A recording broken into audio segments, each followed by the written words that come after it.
सुन लेते हैं। ये आपकी बिरादरी के एक व्यक्ति हैं, पुनीत जी, ये पत्रकार हैं। इनके फोन नंबर पर एक निगेटिव जांच रिपोर्ट आ गई। इन्होंने कहा भाई मैंने तो अपनी कोरोना की जांच ही नहीं कराई, फिर रिपोर्ट कैसे निगेटिव आ गई? इसका मतलब कोरोना की महामारी के साथ आदित्यनाथ जी की सरकार आपराधिक लापरवाही कर रही है। इनके ऊपर मुकदमा दर्ज होना चाहिए कि आज लोगों की जिंदगी के साथ ये खिलवाड़ कर रहे हैं।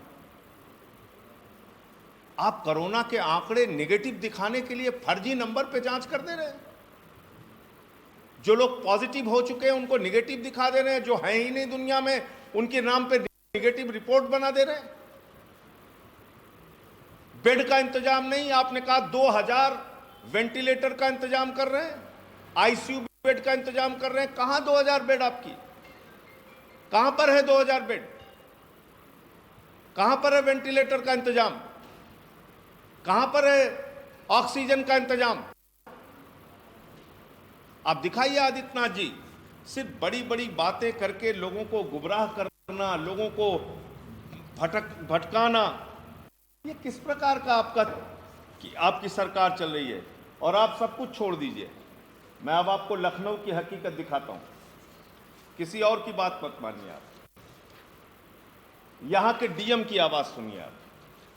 यहां के जिला अधिकारी महोदय क्या कह रहे हैं उसको जरा ध्यान से, गंभीरता से सुनिए। आप मेरी बात नहीं मानिए, आप किसी की बात मत मानिए, आप यहां के जिला अधिकारी की बात मानिए। फिर आप अपना आईसीयू बढ़ा दीजिए, बेटर भी क्लियर अबाउट इट। आइसोलेशन में डालिए, जहां भी डालना है डालिए, मेडिकल प्रोटोकॉल के अंदर, वो आप ज़्यादा एक्सपर्ट हैं, ठीक ना? इनको क्या क्या और चाहिए इनको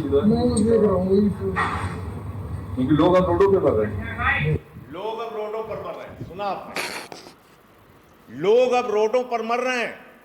ये संजय सिंह नहीं कह रहे, ये किसी विपक्षी पार्टी का नेता नहीं कर रहा है। आदित्यनाथ सरकार जी के लखनऊ के जिला अधिकारी महोदय अभिषेक प्रकाश जी वो कह रहे हैं कि लोग अब रोडों पे मर रहे हैं, सड़कों पर लोग मर रहे हैं। ये जिला अधिकारी का बयान है, उनके मुंह से सच निकल गया।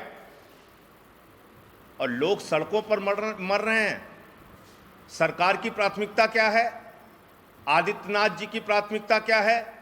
झूठी रिपोर्ट बनाओ, झूठे आंकड़े निकालो, बेड का इंतजाम मत करो, आईसीयू बनाने के बड़े बड़े दावे कर दो।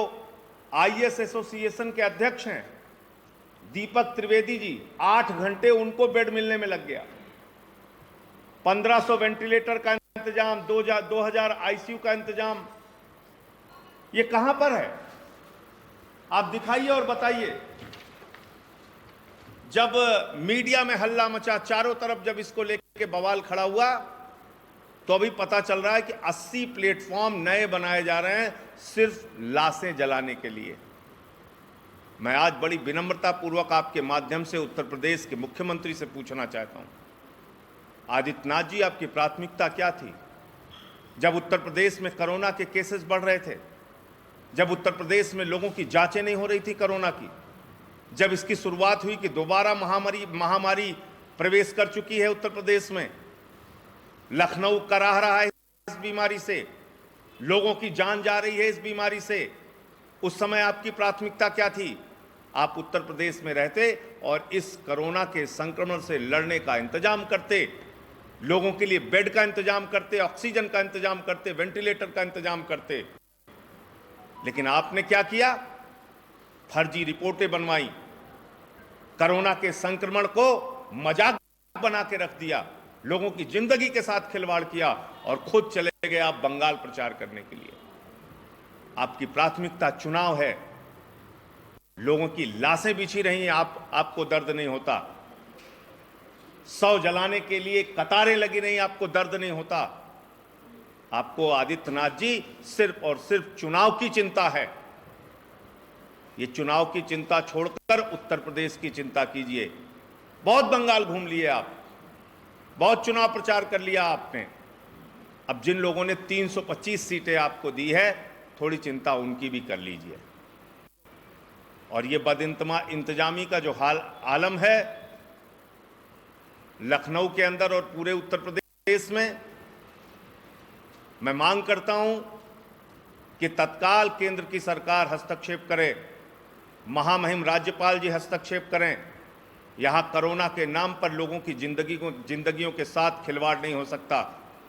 हस्तक्षेप कीजिए और जिन लोगों ने फर्जी रिपोर्ट बनाई है, एक नंबर पर 7,343 रिपोर्ट, जिन लोगों की जांच हुई नहीं उनके नंबर पर निगेटिव रिपोर्ट, जिन पत्रकारों की जांच नहीं हुई उनकी निगेटिव रिपोर्ट, ये जो फर्जीवाड़ा पूरे उत्तर प्रदेश में कोरोना के नाम पर हो रहा है, ये जो भूतों की जांच उत्तर प्रदेश में की जा रही है कोरोना के नाम पर, इस पर हस्तक्षेप करना चाहिए आदरणीय नरेंद्र मोदी जी को, और इस सरकार के खिलाफ महामहिम राज्यपाल को एक रिपोर्ट भेजनी चाहिए केंद्र सरकार को कि आज ये हालत हो गई है उत्तर प्रदेश में कोरोना की, ये हालत हो गई है।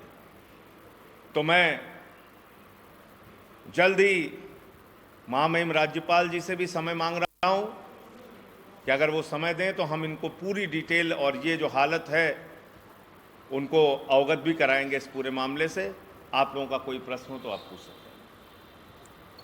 संजय जी, सरकारी अस्पतालों में जगह नहीं है, लोग प्राइवेट अस्पतालों की तरफ रुख कर रहे हैं, लेकिन वहाँ के अस्पतालों द्वारा मनमानी तरीके से धन उगाही करी जा रही है, उसको लेकर क्या कुछ कहेंगे? देखिए, सारी चीजों को नियंत्रित करने का अधिकार महामारी के समय में राज्य सरकार के पास होता है।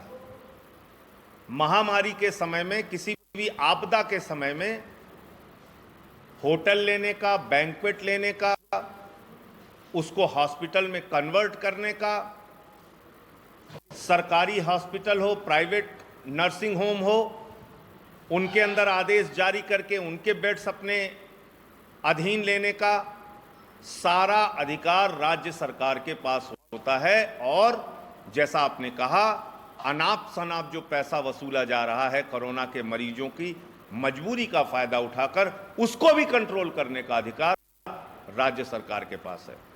राज्य की सरकार एक निश्चित गाइडलाइन जारी करे।